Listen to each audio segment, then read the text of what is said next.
Hello दोस्तों, स्वागत है आपका यूपी ट्रिपल एस सी पेट 2025 के एक नए फुल प्रैक्टिस सेट में।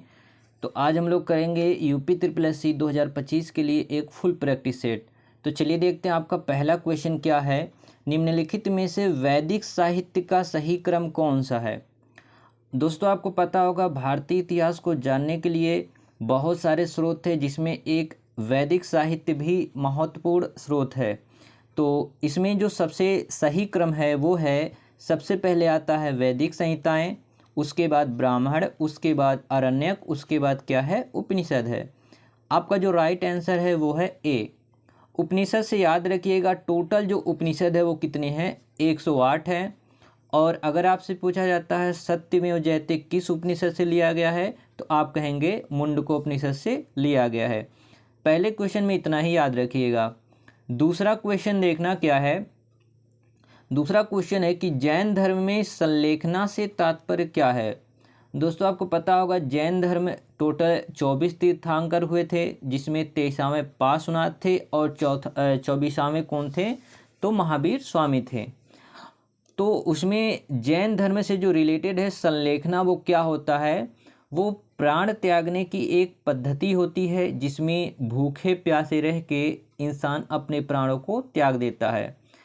आपको पता होगा इस विधि से सर्वप्रथम चंद्रगुप्त मौर्य ने कर्नाटक के श्रवण बेलगोला में जाके संलेखना विधि से अपना प्राण त्याग दिया था।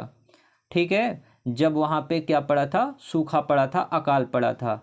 तो याद रखना, चंद्रगुप्त मौर्य ने कर्नाटक के श्रवण बेलगोला में संलेखना विधि से अपने प्राण त्याग दिए थे। तो इसमें सही आंसर कौन हो जाएगा, उपवास द्वारा प्राण का त्याग करना। ठीक है, याद रखिएगा। चलिए नेक्स्ट क्वेश्चन देखते हैं हम लोग। अगला क्वेश्चन आपका है, देखिए, निम्नलिखित में से क्या है, निम्नलिखित में से किसने बोध गया में सिंहली भिक्षुओं के लिए विहार बनाने की अनुमति दी थी। सिंहली भिक्षुओं के लिए विहार बनाने की अनुमति किसने दी थी। चार ऑप्शन है। ऑप्शन नंबर ए दिया है धर्मपाल, बी हर्षवर्धन, सी कनिष्क, डी समुद्रगुप्त है। तो इसमें और ई वाला ऑप्शन क्या दिया है, इनमें से कोई नहीं दिया है। तो आपका कौन सा सही हो जाएगा, तीसरे का, तो डी वाला आपका सही हो जाएगा। ठीक है, बोध गया में सिंहली भिक्षुओं के लिए विहार, विहार क्या है, बौद्ध भिक्षुओं का एक विश्राम स्थल, निवास स्थल हुआ करता था। ठीक है, आपने सुना होगा बौद्ध विहार। ठीक है, जहाँ पे बौद्ध भिक्षु जाके अपना विश्राम वगैरह करते थे। तो इसके बनाने की अनुमति किसने दिया था, तो वो थे समुद्रगुप्त। समुद्रगुप्त के बारे में आप याद रखिएगा, इसे भारत का नेपोलियन भी कहा जाता है और इसे सिक्कों पर बीड़ा बजाते हुए भी दिखाया गया, किसे, समुद्रगुप्त को। ठीक है, नेक्स्ट क्वेश्चन है क्वेश्चन नंबर 4। दिल्ली में हौज ए खास का निर्माण किसने करवाया था। ठीक है, दिल्ली में हौज ए खास का निर्माण करवाया था, किसने करवाया था, इल्तुतमिश ने करवाया था, या बलबन ने, अलाउद्दीन खिलजी ने, या फिरोज शाह तुगलक ने। तो याद रखिएगा, हौज ए खास क्या था, एक प्रकार का तालाब था। ठीक है, एक प्रकार का तालाब था, जिसका निर्माण किसने करवाया था, तो अलाउद्दीन खिलजी ने कराया था। किसने कराया था, अलाउद्दीन खिलजी ने कराया था। ठीक है, अलाउद्दीन खिलजी जो है खिलजी वंश का द्वितीय शासक था। खिलजी वंश की स्थापना जलालुद्दीन खिलजी ने किया था और उसी का एक भतीजा था, ये कौन था, अलाउद्दीन खिलजी था, जिसका टाइम पीरियड था 1296 से 1316 था। दिल्ली में इसने एक सीरी नामक नगर बसाया था। ठीक है, क्या बसाया था, सीरी नामक नगर बसाया था, किसने, अलाउद्दीन खिलजी ने। यहीं पर एक तालाब बनवाया जो हौज ए खास या हौज ए रानी के नाम से जाना जाता है। ठीक है, और बलबन में आप याद रखिएगा, इसने सिजदा और पैबोस प्रथा की शुरुआत किया था। किसने, बलबन ने। सिजदा और पैबोस प्रथा की शुरुआत किसने किया था, बलबन ने किया था, याद रखिएगा। और एक पारसी त्यौहार नवरोजी है, इसकी शुरुआत भी किसने किया था, बलबन ने किया था। इल्तुतमिश है जिसने कुतुब मीनार निर्माण का, जो कुतुब मीनार था उसका निर्माण इसने क्या कराया था, पूरा। ठीक है, याद रखिएगा। और तुर्कान चिहलगामी 40 सरदारों का जो ग्रुप था वो किसने निर्माण किया था? इल्तुतमिश ने। ठीक है, तो जो क्वेश्चन नंबर 4 है, हौज ए खास का निर्माण किसने कराया था? आपका सी वाला राइट आंसर होगा। क्या होगा? सी वाला राइट आंसर होगा। क्या होगा? अलाउद्दीन खिलजी। हौज ए खास को हौज ए रानी भी कहते हैं। चलिए नेक्स्ट क्वेश्चन देखते हैं। अगला जो क्वेश्चन है आपका, अष्टप्रधान समिति का विघटन किसने किया था? क्या है क्वेश्चन? अष्टप्रधान क्या है? अष्टप्रधान। ठीक है, अष्टप्रधान समिति का विघटन किसने किया था? 4 ऑप्शन यहाँ पे देखिए क्या क्या है। एक है शिवाजी, साहू, संभाजी, ताराबाई, और एक ऑप्शन और भी है, इनमें से कोई नहीं। तो याद रखिएगा 5वें का क्या है? सी। क्या है? सी। याद रखिएगा अष्टप्रधान जो है ना, इसका जो विघटन यानी कि इसे समाप्त किसने किया था? तो इसे संभाजी ने समाप्त किया था। ठीक है, और अष्टप्रधान की जो शुरुआत किया था वो किसने किया था? शिवाजी ने किया था। अगर आपसे पूछा जाता है कि अष्टप्रधान किसके समय में थे तो या फिर शुरुआत किसने किया था, तो शिवाजी। अष्टप्रधान में 8 प्रमुख व्यक्तियों को रखा जाता था, जिसमें राजनीतिक प्रमुख होते थे, सैनिकों के प्रमुख होते थे, इसी प्रकार अलग अलग श्रेष्ठ में जो प्रवीण होते थे 8 प्रमुख व्यक्तियों को रखा जाता था। और इस अष्टप्रधान की शुरुआत किसने किया? शिवाजी। और इसका विघटन इनकी समाप्त किसने किया? तो संभाजी। तो 5 का हो जाएगा आंसर आपका सी वाला हो जाएगा। याद रखिएगा आंसर नंबर सी हो जाएगा। क्वेश्चन नंबर 6 क्या कह रहा है? कांग्रेस गिरने के लिए लड़खड़ा रही है और भारत में रहते हुए मेरी एक विशेष महत्वाकांक्षा है कि इसके शांतिपूर्ण अवसान में इसकी सहायता करूं। यानी कि ये जो कर्जन थे, कौन थे? कर्जन। इन्होंने कहा तक एक स्टेटमेंट कि कांग्रेस लड़खड़ाते हुए अपने विनाश की ओर जा रही है और मेरी एक महत्वपूर्ण आकांक्षा है कि मैं इसे शांतिपूर्ण इसके विनाश में सहायता करूं।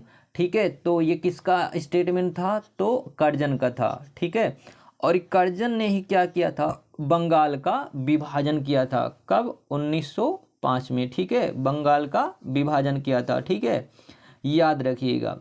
चलिए, गांधी इरविन समझौता 1931 में हुआ था। डफरिन जो है कांग्रेस की स्थापना के समय वायसराय था। ठीक है, चलिए नेक्स्ट क्वेश्चन देखते हैं। क्वेश्चन नंबर 7 क्या कह रहा है? क्वेश्चन नंबर 7 कह रहा है, निम्नलिखित में से किस आंदोलन में महात्मा गांधी ने पहली बार, क्या कह रहा है कि निम्नलिखित में से किस आंदोलन में महात्मा गांधी ने पहली बार भूख हड़ताल का प्रयोग, ठीक है, भूख हड़ताल का प्रयोग हथियार के रूप में किया था? तो पहला है असहयोग आंदोलन, दूसरा आपका क्या है? रॉलेट एक्ट सत्याग्रह, और आपका अहमदाबाद की हड़ताल, और तीसरा क्या है? बारदोली सत्याग्रह, और डी ऑप्शन आपका ई क्या है? उपरोक्त में से कोई नहीं। तो इसमें याद रखिएगा जो पहली बार महात्मा गांधी ने भूख हड़ताल का प्रयोग हथियार के रूप में किया था वो किया था अहमदाबाद की हड़ताल। ठीक है, किसमें किया था? अहमदाबाद की हड़ताल। आपका ऑप्शन नंबर सी करेक्ट हो जाएगा। ठीक है, और ये कब हुआ था? तो 1918 में। कब हुआ था? 1918 में हुआ था। ठीक है, रॉलेट सत्याग्रह आपको पता है 13 अप्रैल 1919। ठीक है, कब? 13 अप्रैल 1919 क्या हुआ था? जालियांवाला बाग हत्याकांड। उसके पहले क्या लाया गया था? रोलेट एक्ट लाया गया था। ठीक है, रोलेट एक्ट लाया गया जिसे बिना अपील, बिना दलील, बिना वकील वाला कानून कहा जाता था, और इसे काला कानून भी कहा जाता था, क्योंकि इस कानून के तहत व्यक्ति के ऊपर बिना किसी केस के, मतलब अगर केवल उनके ऊपर शक हो जाए तब भी उनको क्या किया जाता था? गिरफ्तार कर लिया जाता था। व्यक्तियों को संग्रहित नहीं होने दिया जाता था। ठीक है, बारदोली सत्याग्रह तो आपको पता ही होगा। असहयोग आंदोलन 1 अगस्त 1920। ठीक है, असहयोग आंदोलन। ठीक है, याद रखिएगा। तो 7 का आपका कौन सा हो जाएगा? अहमदाबाद की भूख हड़ताल, ठीक है, अहमदाबाद की हड़ताल 1918 में हुआ था। इसमें गांधी जी ने भूख हड़ताल को हथियार के रूप में प्रयोग किया था। नेक्स्ट क्वेश्चन आपका क्या है, आईएनए की स्थापना कब हुई थी? ठीक है, आईएनए की स्थापना हुई थी किसने या फिर कहाँ पे हुआ था? तो याद रखें आईएनए का जो पूरा नाम होता है क्या है, आईएनए यानी कि इंडियन नेशनल आर्मी, ठीक है, क्या है, इंडियन नेशनल आर्मी। इसका गठन 1942 में हुआ था। कब हुआ था? 1942 में हुआ था। कहाँ पे हुआ था? तो याद रखिएगा सिंगापुर में हुआ था। कहाँ हुआ था? सिंगापुर में। आईएनए की स्थापना 1942 में सिंगापुर में मोहन सिंह के द्वारा किया गया था। किसके द्वारा किया गया था? मोहन सिंह के द्वारा किया गया था। बाद में 4 जुलाई 1942 को इसका नेतृत्व सुभाष चंद्र बोस को सौंप दिया गया। कब? 4 जुलाई 1942 को इसका जो नेतृत्व है सुभाष चंद्र बोस को सौंप दिया गया था। ठीक है, याद रखना आईएनए मतलब इंडियन नेशनल आर्मी। ठीक है, सिंगापुर में इसका गठन किसने किया? तो याद रखना मोहन सिंह ने किया। नेक्स्ट क्वेश्चन देखते हैं हम लोग, क्या है नेक्स्ट क्वेश्चन? यहां पे जो दिया गया है अगला क्वेश्चन कि भारतीय राष्ट्रीय कांग्रेस के, क्या दिया है, भारतीय राष्ट्रीय कांग्रेस के अधिवेशन में वंदे मातरम का गान सर्वप्रथम कब किया गया था? तो याद रखना भारतीय राष्ट्रीय कांग्रेस का जो 1896 का कलकत्ता अधिवेशन था, कब था? कलकत्ता अधिवेशन। ठीक है, कौन सा अधिवेशन था? कलकत्ता अधिवेशन, जिसकी अध्यक्षता किसने किया था? तो याद रखिएगा रहीमतुल्लाह सयानी ने किया था। किसने किया था? रहीमतुल्लाह सयानी ने किया था। इसी में पहली बार क्या गाया गया? वंदे मातरम गाया गया था। ठीक है, वंदे मातरम सुजाम सफलाम। ठीक है, तो 1896 के कांग्रेस के कलकत्ता अधिवेशन में पहली बार वंदे मातरम गाया गया था। और इस अधिवेशन की जो अध्यक्षता था वो किसने किया था? रहीमतुल्लाह सयानी ने किया था। यहीं पे अगर आपसे क्वेश्चन ये पूछ ले कि पहली बार जन गण मन अधिनायक कब गाया गया? तो याद रखना कांग्रेस के 1911 के कलकत्ता अधिवेशन में पहली बार जन गण मन अधिनायक गाया गया था, याद रखना। चलिए अब यहां पे हम लोग नेक्स्ट क्वेश्चन देखते हैं। तो यहाँ पे नेक्स्ट क्वेश्चन है, देखना, घुटने टेक कर मैंने रोटी मांगी थी और बदले में मुझे पत्थर मिला। यह कथन किससे संबंधित है? यह कथन किससे संबंधित है? ये याद रखना जब 12 मार्च 1930, कब? याद रखना 12 मार्च 1930 को गांधी जी ने दांडी मार्च निकाला था। ठीक है, क्या निकाला था? दांडी मार्च। ये उसी समय का है। गांधी जी ने कहा कि मैंने घुटने टेक कर क्या मांगी थी? रोटी, और बदले में मुझे क्या मिला?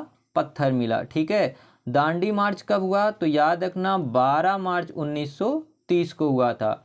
भारत छोड़ो आंदोलन तो याद रखना 8 अगस्त 1942। कब हुआ था? 8 अगस्त 1942, याद रखिएगा। असहयोग आंदोलन 1 अगस्त 1920 में, याद रखिएगा। खिलाफत तो ये भी है आपका वही 1920 है। ठीक है, तो 10 का कौन सा सही हो जाएगा? ऑप्शन नंबर सी आपका सही हो जाएगा। ठीक है, चलिए क्वेश्चन नंबर 11 क्या कह रहा, आगे देखना। क्वेश्चन नंबर 11 ये कह रहा कि निम्नलिखित में से किस राज्य की सीमा भूटान से नहीं लगती? भूटान से नहीं लगती है। तो पहला दिया है सिक्किम, इसकी तो सीमा लगती है। और क्या है? पश्चिम बंगाल है और है असम। ठीक है, तो सिक्किम हो गया, असम हो गया और पश्चिम बंगाल हो गया। कौन कौन सा? सिक्किम हो गया, असम हो गया और पश्चिम बंगाल हो गया। इन तीनों की सीमा जो है भूटान से लगती है, जबकि मेघालय की सीमा नहीं लगती है।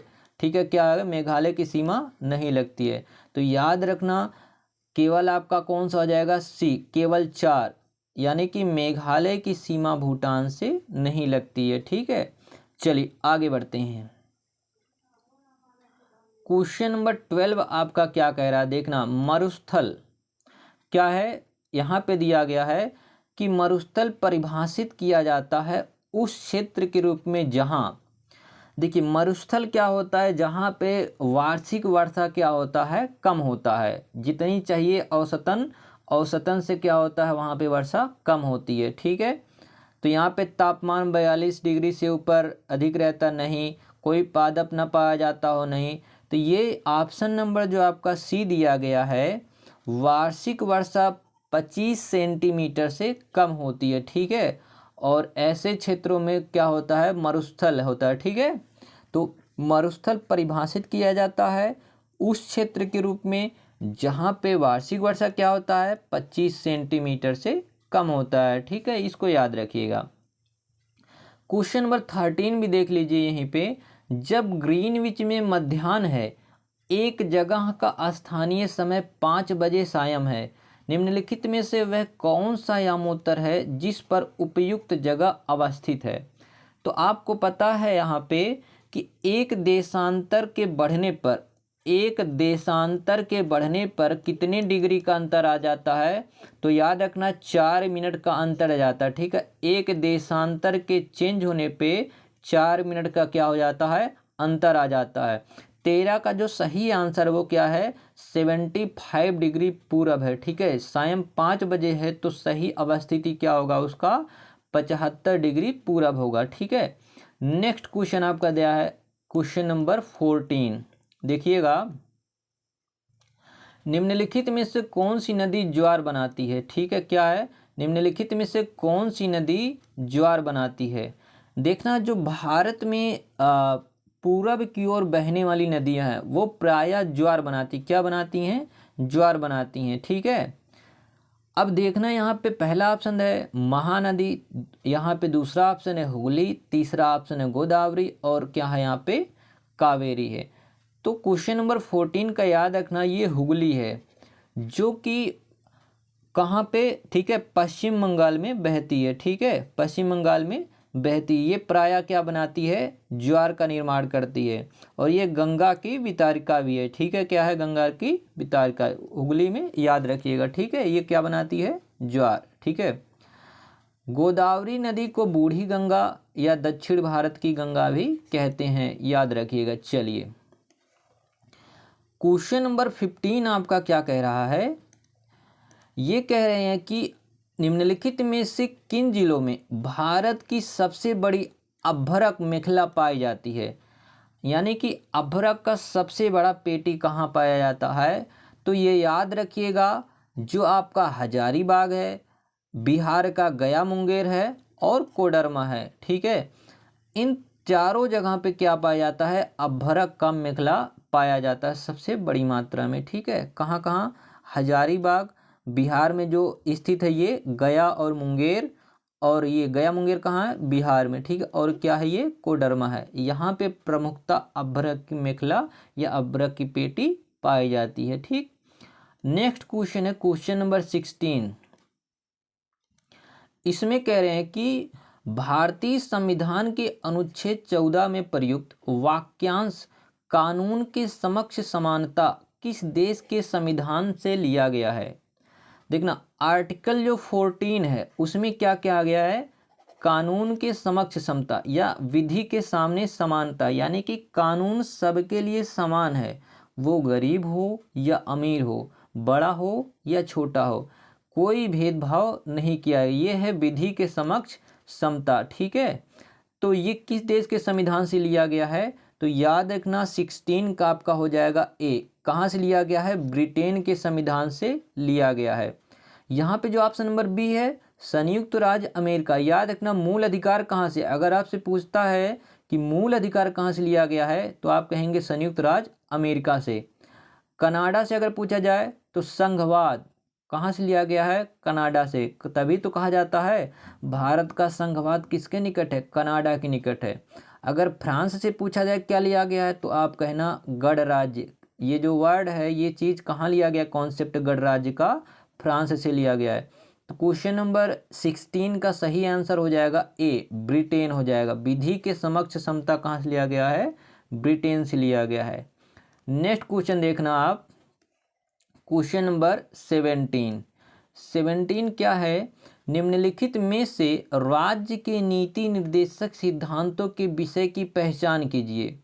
देखिए, राज्य के नीति निर्देशक सिद्धांत, सबसे पहले ये देखना, भाग 1 संविधान में टोटल कितने भाग हैं?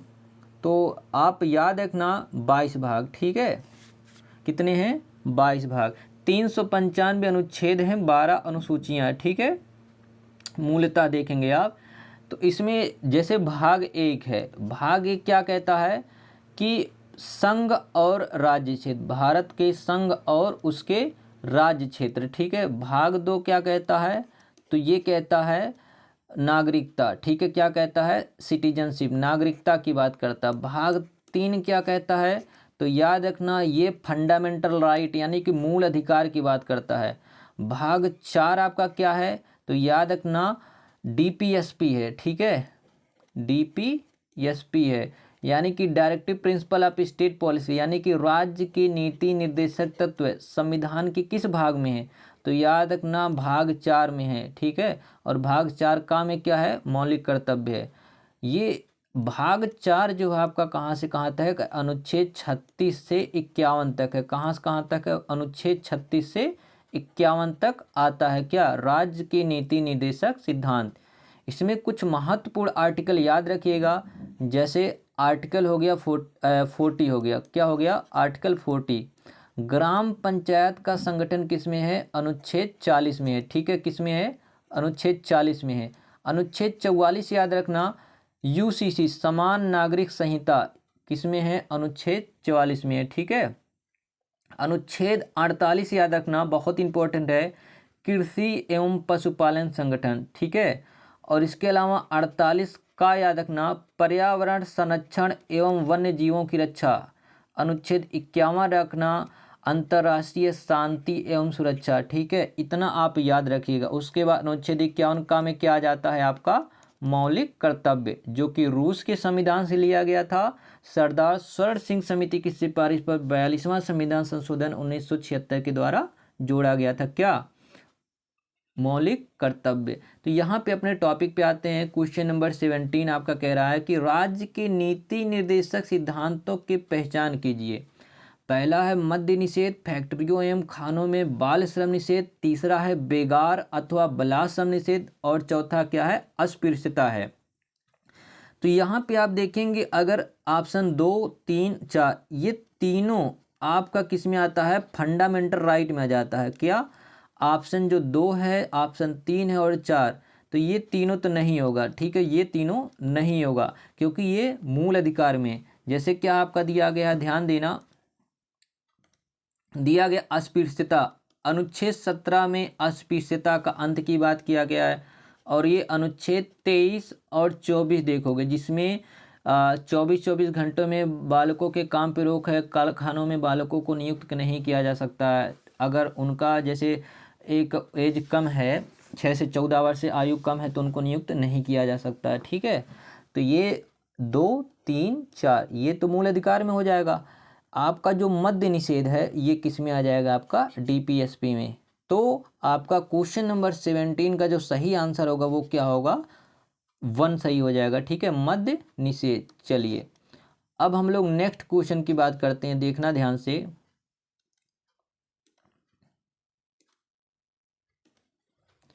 क्वेश्चन नंबर 18 क्या कह रहा है?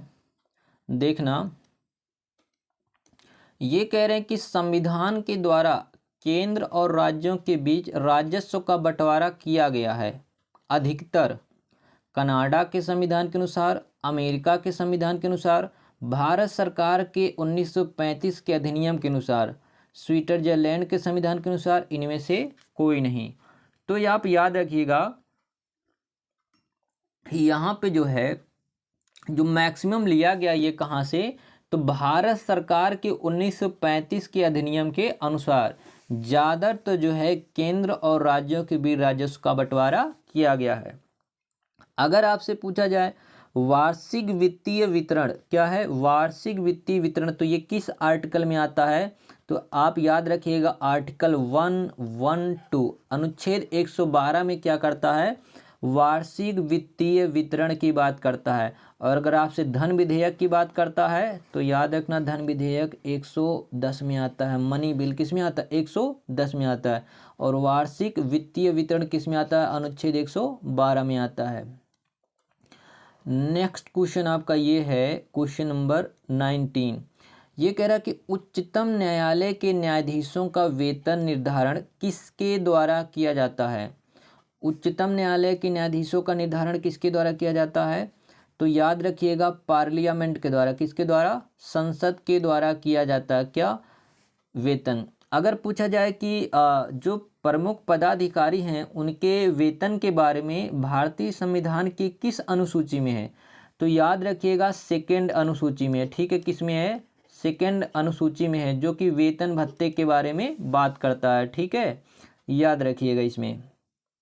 चलिए, और इसके आगे देखना क्वेश्चन नंबर 20 आपका क्या दिया गया है? निम्नलिखित में से कौन सा ग्राम पंचायतों की आय का साधन नहीं है? सबसे पहले ये बताइए, ग्राम पंचायत के संगठन की बात किस अनुच्छेद में है? अभी ऊपर बताया हमने, ये अनुच्छेद 40 में है। ग्राम पंचायत का संगठन किस में है? अनुच्छेद 40 में है। ठीक है, तो सबसे पहले दिया राज्य सरकार द्वारा अनुदान, ये तो ठीक है। कृषि आय पर कर, कृषि आय पर जो टैक्स है ये ग्राम पंचायतों के आय का साधन नहीं हो सकता, क्योंकि ये दे रहे हैं, इनका पैसा जा रहा है, तो इनके आय का स्रोत कैसे हो सकता है? ठीक है, तो यहाँ पे जो 20 है, 20 का आपका कौन सा सही हो जाएगा? याद रखना दूसरा वाला, कृषि आय पर कर, क्योंकि भाई जब कृषि एग्रीकल्चर पर टैक्स देंगे तो उनका पैसा जाएगा ना, आएगा थोड़ी ना। तो आपका 20 का हो जाएगा दो वाला, कृषि आय पर कर हो जाएगा। ठीक है, क्वेश्चन 21 क्या कह रहा है देखना ध्यान से। प्रकाश की तीव्रता मापने के लिए, प्रकाश की तीव्रता मापने के लिए जिस उपकरण का प्रयोग किया जाता है उसे क्या कहते हैं? ठीक, उसे क्या कहते हैं? याद रखना, उसे लक्स मीटर कहते हैं। क्या कहते हैं? लक्स मीटर कहते हैं। ठीक है, अब यहाँ पे 3 ऑप्शन और है, एनीमोमीटर, कैलोरीमीटर, अल्टीमीटर।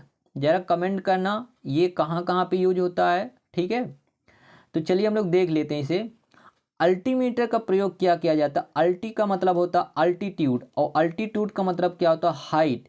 इसे वायुयान की ऊंचाई मेजरमेंट में किया जाता है, यानी कि हवाई जहाज कितनी ऊंचाई पर उड़ रहा है ये पहचानने के लिए या पता करने के लिए किस उपकरण का प्रयोग किया जाता है? That is altimeter. ठीक है, अल्टी word basically derived from अल्टी।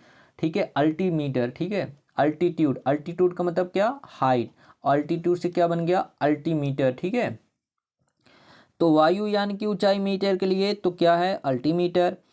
Calorimeter का प्रयोग किसके लिए किया जाता है? ऊष्मा मापने के लिए। और एनीमोमीटर का प्रयोग क्या किया जाता है?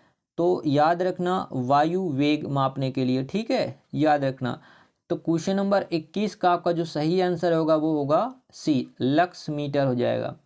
क्वेश्चन नंबर 22 आपका क्या कह रहा है कि लघु पथन के समय विद्युत परिपथ में धारा का मान परिवर्तित नहीं होता, बहुत अधिक बढ़ जाता है, बहुत कम हो जाता है, या उपयुक्त में से कोई नहीं है। ठीक है, अब ध्यान से देखना, लघु पतन का मतलब आपने देखा होगा जब दो तार शॉर्ट हो जाते हैं तो उसमें अत्यधिक मात्रा में वहाँ से क्या होता है? छोटे छोटे फायर के ड्रॉप निकलते हैं। ठीक है, तो ऐसी स्थिति क्यों उत्पन्न होती है? जब धारा का मान बहुत ज़्यादा बढ़ जाता है तब ये हमको देखने को मिलता है। ठीक है, हमें देखने को मिलता है, यानी कि जब शॉर्ट सर्किट वगैरह होता है तो वहाँ पे हमें लघु पतन देखने को मिलता है। तो लघु पतन के दौरान क्या होता है? विद्युत धारा अत्यधिक मात्रा में क्या होता है? बढ़ जाता है। इसको याद रखिएगा। ठीक है, चलिए क्वेश्चन नंबर 23 आपका क्या कह रहा है, ध्यान देना। कृत्रिम वर्षा, ठीक है, क्या है? Artificial rain. कृत्रिम वर्षा हेतु प्रयुक्त पदार्थ क्या है? कृत्रिम वर्षा में किस पदार्थ का प्रयोग किया जाता है? तो 23 का आप याद रखिएगा सी, सिल्वर आयोडाइड। क्या है? Silver iodide, AgI। इसका केमिकल फार्मूला क्या होता है? AgI, silver. ठीक है, Ag क्या है? सिल्वर, आई क्या है? आयोडाइड। ठीक है, सिल्वर आयोडाइड होता है। याद रखना 1946 में, ठीक है, कब? 1946 में सर्वप्रथम B. वानगुट ने सिल्वर आयोडाइड का प्रयोग किसके लिए प्रयोग किया था? कृत्रिम वर्षा के लिए प्रयोग किया था। किसने? बी वान गुट। ठीक है, बी वान गुट ने सिल्वर आयोडाइड का प्रयोग सर्वप्रथम कृत्रिम वर्षा के रूप में किया था। ठीक है, आपका नेक्स्ट क्वेश्चन देखना क्या है। जीन के भीतर अनुक्रम आधार में परिवर्तन क्या कहलाता है? जीन के भीतर अनुक्रम आधार में परिवर्तन क्या कहलाता है? तो इस परिवर्तन को हम लोग बोलते हैं उत्परिवर्तन बोलते हैं। क्या बोलते हैं? उत्परिवर्तन। प्रजनन तो दूसरी चीज है। अपने जैसे नए जीवों की उत्पत्ति करना क्या कहलाता है? प्रजनन कहलाता है। ठीक है, यहाँ पे 24 का जो सही आंसर होगा वो क्या होगा? ए होगा, उत्परिवर्तन होगा। क्वेश्चन नंबर 25 आपका क्या कह रहा है, देखना ध्यान से कि इनमें से कौन सा विषाणु जनित रोग नहीं है? कौन सा विषाणु जनित रोग नहीं है? यहाँ पे ऑप्शन जो दिया गया है खसरा, पोलियो, रेबीज और एड्स। ठीक है, तो यहाँ पे खसरा जो है ये भी वायरस से ही होता है। विषाणु मतलब क्या? वायरस। ठीक है, क्या होता है? वायरस।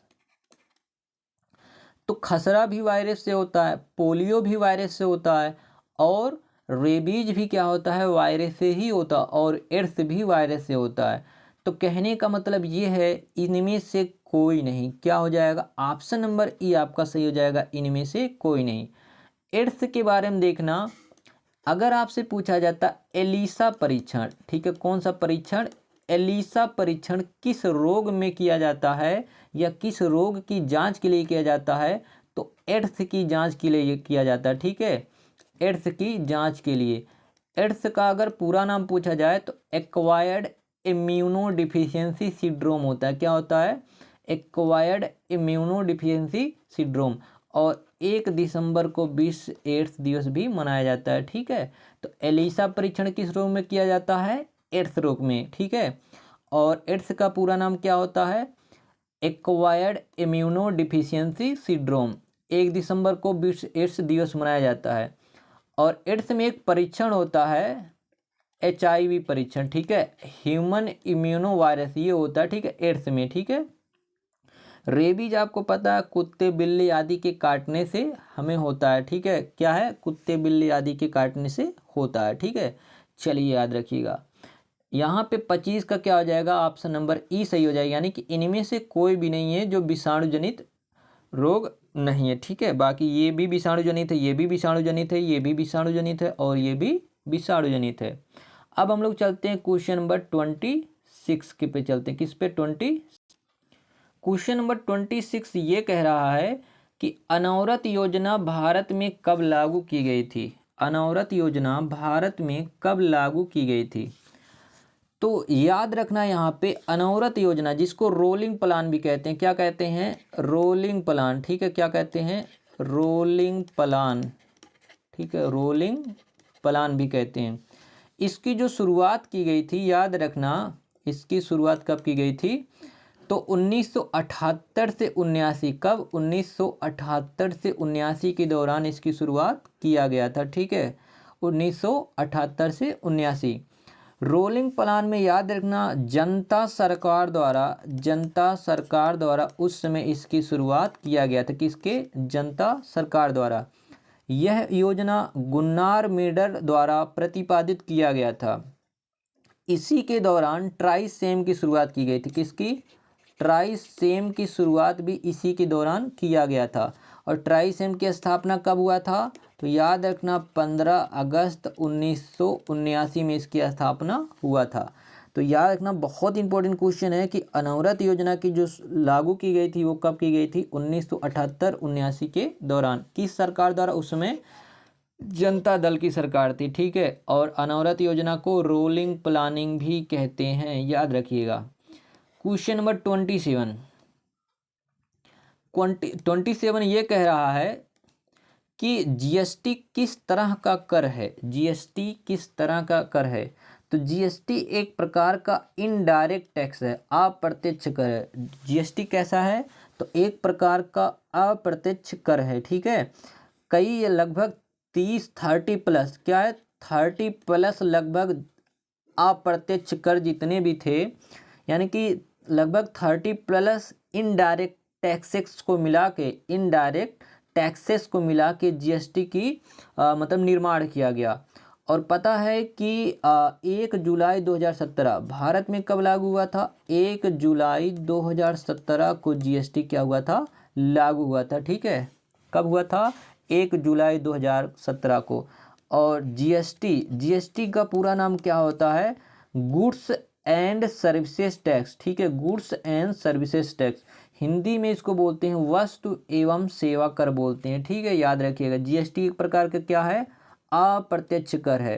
क्वेश्चन नंबर 28, तो क्वेश्चन नंबर 28 क्या बोल रहा है कि हेराल्ड डोमर विकास मॉडल बचत और निवेश की भूमिका को प्रमुखता से दर्शाने के लिए जाना जाता है। भारत की कौन सी पंचवर्षीय योजना इस मॉडल पर आधारित थी? आप पता है आपको 12 पंचवर्षीय योजना आई थी।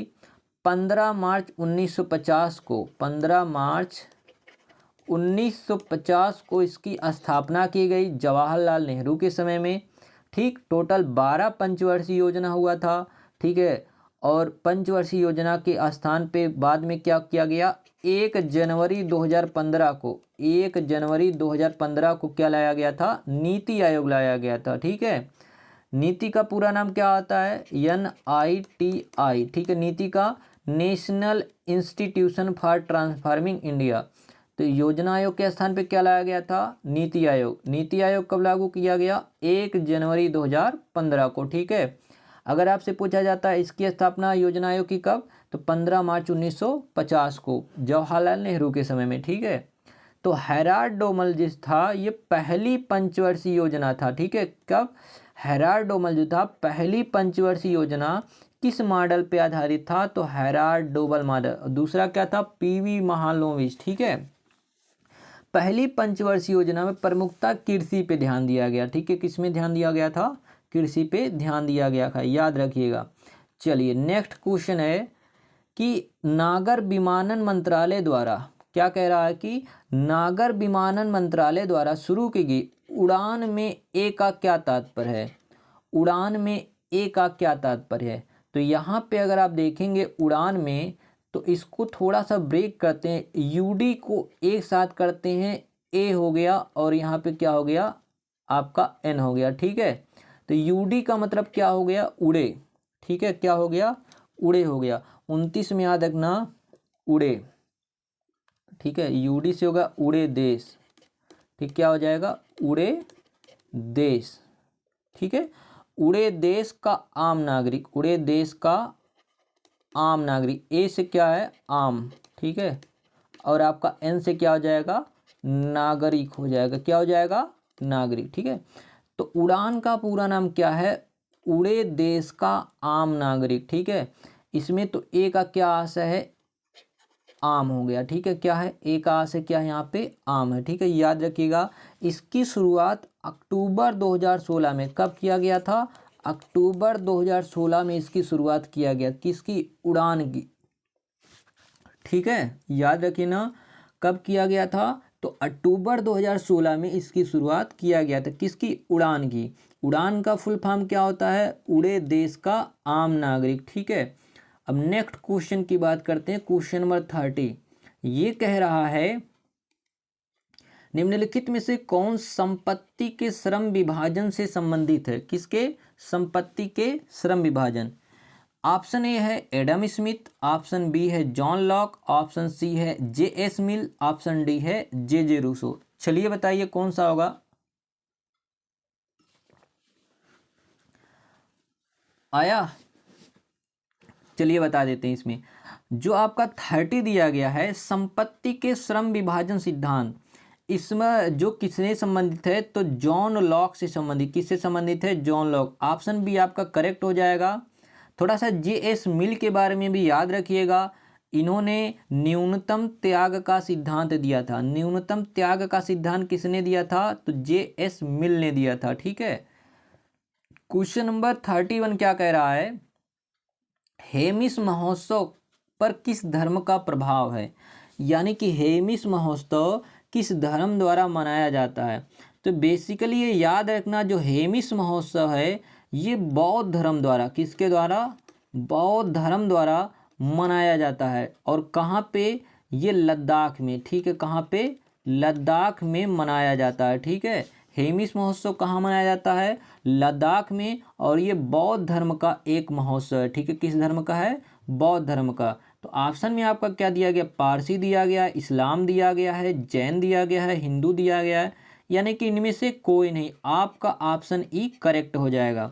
याद रखिएगा, हेमिस महोत्सव बौद्ध धर्म का उत्सव है जो कि लद्दाख में बहुत ही अच्छे से मनाया जाता है। क्वेश्चन नंबर क्या है? 32 याद रखना। संयुक्त राष्ट्र ने वार्षिक विश्व शौचालय दिवस के रूप को कब चिन्हित किया था? यानी कि विश्व शौचालय दिवस कब मनाया जाता है? तो भारत सरकार और भी जो संयुक्त राष्ट्र है उनके संयुक्त बैठक में ये डिसीजन लिया गया कि जो विश्व शौचालय दिवस यानी कि स्वच्छता को ध्यान में, जैसे स्वच्छ भारत अभियान की शुरुआत, उसी के तहत ये कब, याद रखना 32 का आपका हो जाएगा डी वाला, 19 नवंबर को। कब? 19 नवंबर को याद रखिएगा, ठीक है। कब? 19 नवंबर को, ठीक है। और इसकी थीम क्या थी? शौचालय शांति के लिए स्थान। थीम क्या थी? याद रखना, शौचालय, शौचालय, ठीक है, शांति के लिए, शांति के लिए स्थान, ये इसकी थीम थी। तो 19 नवंबर को क्या मनाया जाता है? विश्व शौचालय दिवस मनाया जाता है। और शौचालय शांति के लिए स्थान इसकी क्या थी? थीम थी, ठीक है। इसकी शुरुआत संयुक्त राष्ट्र सभा द्वारा 2013 में किया गया था। कब किया गया था? याद रखना, 2013 में इसकी शुरुआत किया गया था। अगला देखना, अगला क्वेश्चन क्या है? Question number 33। एक व्यक्तिगत ओलंपिक पदक जीतने वाले पहले भारतीय का नाम क्या है? व्यक्तिगत ओलंपिक पदक, तो याद रखना ये कौन थे? केडी जाधव थे। कौन थे? केडी जाधव थे, ठीक है। 33 का आपका कौन सा हो जाएगा? डी। केडी जाधव एक हॉकी प्लेयर हैं। क्या हैं? एक हॉकी प्लेयर हैं, ठीक है। 1952 के ओलंपिक में इन्हें कांस्य पदक मिला था। कब? 1952 के ओलंपिक में इन्हें कौन सा पदक मिला था? कांस्य पदक मिला था। याद रखना, कांस्य पदक मिला था। तो आपका क्वेश्चन क्या था? एक व्यक्तिगत ओलंपिक पदक जीतने वाले प्रथम भारतीय का नाम क्या है? तो केडी जाधव हैं और इनका संबंध हॉकी से है। 1952 में इन्हें क्या मिला था? कांस्य पदक मिला था। क्वेश्चन नंबर 34 देखना आपका क्या कह रहा है। भारतीय सेना क्या है? देखना कि भारतीय सेना की पूर्वी कमान का मुख्यालय कहाँ पर स्थित है? पूर्वी कमान, याद रखना पूर्वी कमान का जो मुख्यालय है वो आपका कहाँ पे है? कोलकाता में है। कहाँ पे है? कोलकाता में है। तो ध्यान देना, यहाँ पे मैं एक डायग्राम बना रहा हूँ। ये आपका ईस्ट हो गया, ये आपका वेस्ट हो गया, ये आपका नॉर्थ हो गया और ये आपका साउथ हो गया। अगर पूर्वी कमान की बात किया जाए, पूर्वी कमान का मुख्यालय कहाँ है? तो याद रखना कोलकाता में। कहाँ पे है? कोलकाता में है, ठीक है। अगर पश्चिमी कमान की बात किया जाए तो चंडी मंदिर, क्या है? चंडी मंदिर, ठीक है। चंडी मंदिर, और ये कहाँ पे है? तो याद रखना ये आपका है हरियाणा में, ठीक है। कहाँ पे है? हरियाणा में है, ठीक। उत्तरी कमान का मुख्यालय अगर पूछता है तो याद रखना उधमपुर। कहाँ पे है? उधमपुर, ठीक है, उधमपुर। और ये कहाँ पे है? उत्तराखंड में है, ठीक है। कहाँ पे है? उत्तराखंड में। दक्षिणी कमान का अगर मुख्यालय पूछता है तो याद रखना पुणे है। कहाँ पे है? पुणे में है। और ये कहाँ पड़ेगा? महाराष्ट्र में पड़ेगा, ठीक है। तो क्वेश्चन नंबर 34 का करेक्ट आंसर क्या हो जाएगा? क्या? Option C, Kolkata. ये है पूर्वी कमान, ठीक है। फिर से एक बार रिपीट कर लेते हैं। पूर्वी कमान का मुख्यालय कोलकाता, साथ में बोलो कोलकाता। और पश्चिमी कमान का मुख्यालय कहाँ है? बोलो बोलो, चंडीगढ़, ठीक है। सॉरी, चंडी मंदिर है हरियाणा में। उत्तरी का कहाँ है? उधमपुर, ठीक है। और दक्षिणी का कहाँ है? पुणे महाराष्ट्र में, ठीक। तो ये आपका था कौन सा? Question number 34। करेक्ट आंसर है ऑप्शन सी। नेक्स्ट क्वेश्चन देखते हैं हम लोग। Question number 35। क्वेश्चन 35 आपसे ये कह रहा है कि राज्यसभा के कामकाज के बारे में निम्नलिखित में से कौन सा कथन सही है? निम्नलिखित में से कौन सा कथन सही है?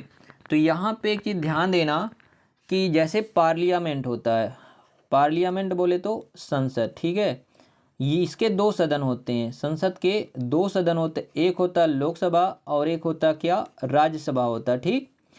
संसद में अगर बात करें तो संसद का जो बात होता पार्लियामेंट अनुच्छेद 79 में, किसमें है, अनुच्छेद 79 में, ठीक है। 79 में क्या कहा कि भारत का एक संसद होगा, ठीक है। लोकसभा किसमें है, तो लोकसभा आपका है 80 में, सॉरी, लोकसभा 80 है और राज्यसभा क्या है, 81 है, ठीक है। याद रखना, आप इसको ट्रिक से ऐसे याद रखना, सरला, क्या, सरला। तो संसद किस में है, 79 में, राज्यसभा किस में है, 80 में, और लोकसभा किस में है, 81 में, ठीक है। तो 79 और ये 80 और ये 81, ठीक है। तो लोकसभा निचला सदन होता है जिसे भंग किया जा सकता है, राज्यसभा उच्च सदन होता है जिसे भंग नहीं किया जा सकता। क्यों, क्योंकि प्रत्येक 2 वर्ष में 1/3 सदस्य सेवानिवृत्त होते हैं और उसके स्थान पर नए सदस्य नियुक्त होते हैं, इसीलिए राज्यसभा कभी भंग नहीं होती है, ठीक है। याद रखना, तो यहाँ पे जो पहला ऑप्शन है लोकसभा भंग होने के बाद राज्यसभा भंग होती है, ये गलत है, ठीक। राज्यसभा भारत के राष्ट्रपति के सहमति से भंग होता है, ये भी गलत है, राज्यसभा भंग नहीं होती है। ये सी ऑप्शन क्या है, राज्यसभा हर दूसरे साल में भंग होती, गलत, राज्यसभा कभी भंग नहीं होती, ये सही है आपका। मैंने अभी बताया कि राज्यसभा एक प्रकार का परमानेंट है, ठीक है, यानी कि अस्थाई सदन है, और लोकसभा क्या है, अस्थाई सदन है। राज्यसभा अस्थाई सदन है, क्यों, क्योंकि प्रत्येक 2 वर्ष में 1/3 सदस्य सेवानिवृत्त होते हैं और उसके स्थान पे नए सदस्य आ जाते हैं, जिसकी वजह से वो कभी खाली नहीं होता और भंग नहीं होता। तो 35 का आपका क्या हो जाएगा, ऑप्शन डी आपका करेक्ट हो जाएगा। अब देखना क्वेश्चन 36 क्या कह रहा है, अफगानिस्तान के साथ भारतीय सीमा की लंबाई कितनी है, ठीक है, सबसे कम, ठीक है, कितना है, 106 किलोमीटर, कितना है, 106 किलोमीटर, ठीक है। तो ये याद रखना कितना हो जाएगा, 106 किलोमीटर, ये हो जाएगा कितना, 36 का कौन सा हो जाएगा आपका, 106 किलोमीटर। याद, अगर पूछा जाए भारत और अफगानिस्तान के बीच जो सीमा रेखा उसको क्या कहते हैं, तो याद रखना डूरंड रेखा कहते हैं, क्या कहते हैं, डूरंड रेखा कहते हैं। भारत चीन के बीच मैकमोहन, भारत पाकिस्तान के बीच रेड क्लिफ रेखा, ये याद रखिए, ठीक है। तो क्वेश्चन नंबर 37 देखते हैं, इटली की राजधानी क्या है, इटली की राजधानी क्या है, ताशकंद, वेलिंगटन, या फिर माले, या फिर ओस्लो। याद रखना इटली की जो राजधानी है वो क्या होती है, रोम होती है, क्या होती है, रोम। और ये अगर कभी कभी ये भी पूछ लेता है कि जो रोम है वो किस नदी के किनारे है, तो याद रखना टाइबर, ठीक है, किस, टाइबर नदी के किनारे है। तो यहाँ पे कौन सा आपका सही हो जाएगा, ऑप्शन नंबर ई आपका सही हो जाएगा, इनमें से कोई भी इटली की राजधानी नहीं है, ठीक है। अगर हम लोग बात करते हैं ताशकंद, ताशकंद उज्बेकिस्तान की राजधानी है। वेलिंगटन की बात अगर करते हैं हम लोग तो ये न्यूजीलैंड की राजधानी है। ओस्लो नॉर्वे की राजधानी है और माले मालदीव की राजधानी है, ठीक है। तो इटली की राजधानी क्या है, रोम, किस नदी किनारे है, टाइबर नदी किनारे है, ठीक है। तो 37 का हो जाएगा ऑप्शन नंबर ई, इनमें से कोई नहीं, ठीक। चलिए क्वेश्चन नंबर 38 की बात करते हैं। 38 में कह रहे हैं कि भारतीय राज्य की पहली महिला मुख्यमंत्री कौन थी, भारतीय राज्य की पहली महिला मुख्यमंत्री कौन थी, तो याद रखना सुचेता कृपलानी थी। कौन थी, सुचेता कृपलानी। 1949, ठीक है, ध्यान देना, 1969 क्या 63 है, 1963 में, ठीक है, याद रखना 1963। और इनके विषय में एक बात याद रखिएगा कि 1949 में, कब, 1949 में संयुक्त राष्ट्र महासभा में एक प्रतिनिधि भी नियुक्त हुई थी। कौन, सुचेता कृपलानी। किसमें, यूएनओ में एक प्रतिनिधि के रूप में सुचेता कृपलानी भी नियुक्त हुई थी। कब, 1949 यूएनओ के महासभा में, ठीक है। तो भारतीय राज्य की पहली महिला मुख्यमंत्री कौन थी, सुचेता कृपलानी थी, ठीक है, याद रखना। नेक्स्ट क्वेश्चन है क्वेश्चन नंबर 39। भारत में राष्ट्रपति अपना कार्यकाल पूरा होने से पहले अपना त्यागपत्र किसे सौंपते हैं? तो राष्ट्रपति जो अपना त्यागपत्र देते हैं वो किसे देते हैं? उपराष्ट्रपति को देते हैं। ठीक है, किसे देते हैं? उपराष्ट्रपति। अगर आपसे पूछा जाए उपराष्ट्रपति का जो पद है किस अनुच्छेद में है, तो अनुच्छेद 63 में है। ठीक है, अनुच्छेद 63 के तहत भारत का एक उपराष्ट्रपति होगा। ठीक है, क्या होगा? उपराष्ट्रपति होगा। अगर राष्ट्रपति की बात करें तो क्या है? अनुच्छेद 52। ठीक है, क्या है? अनुच्छेद 52। ठीक है, और अगर बात करें यहाँ पे प्रधानमंत्री तो 75 आपको पता ही है। ठीक है, चलो याद रखना यहाँ पे 39 का कौन सा हो जाएगा? ऑप्शन नंबर बी आपका सही हो जाएगा। नेक्स्ट क्वेश्चन देखते हैं। क्वेश्चन नंबर 40 आपका क्या कह रहा है? 40 कह रहा है कि खजुराहो समूह के प्रसिद्ध स्मारक किस राज्य में है? चलिए बताइए, इजी क्वेश्चन है, आप लोग बताइए कौन सा होगा। आया आंसर कि नहीं? नहीं आया? चलो आया जिसका बहुत अच्छा है। तो पूछ रहे हैं कि खजुराहो समूह के प्रसिद्ध स्मारक किस राज्य में है? तो ये याद रखिएगा, ये मध्य प्रदेश में है। ठीक है, खजुराहो का जो प्रसिद्ध स्मारक है ये किसके द्वारा? तो ध्यान देना, 900 से 1130 ईस्वी के मध्य चंदेल शासकों के द्वारा बनवाया गया था। किसके द्वारा बनवाया गया था? तो चंदेल शासकों के द्वारा बनाया गया था। ठीक है, याद रखना, खजुराहो के समूह का जो प्रसिद्ध स्मारक है ये मध्य प्रदेश में है और ये किसके द्वारा? चंदेल शासकों के द्वारा बनाया गया था। ठीक है, या बनवाया गया था।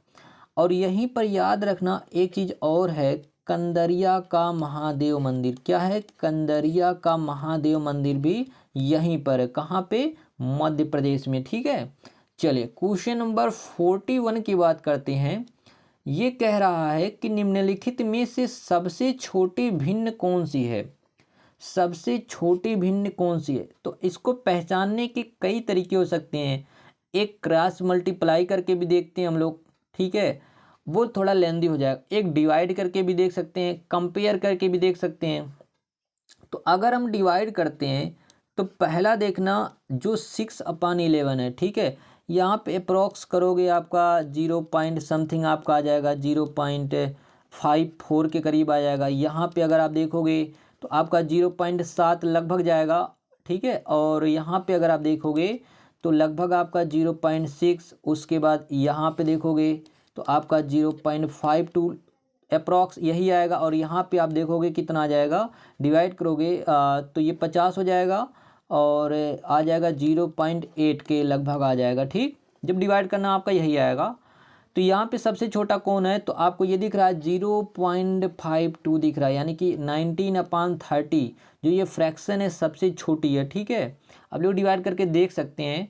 तो कौन सा ऑप्शन सही हो जाएगा? ऑप्शन नंबर ए आपका करेक्ट है, 19/30 आपका करेक्ट आंसर है। ठीक है, चलिए क्वेश्चन नंबर 42 की बात करते हैं।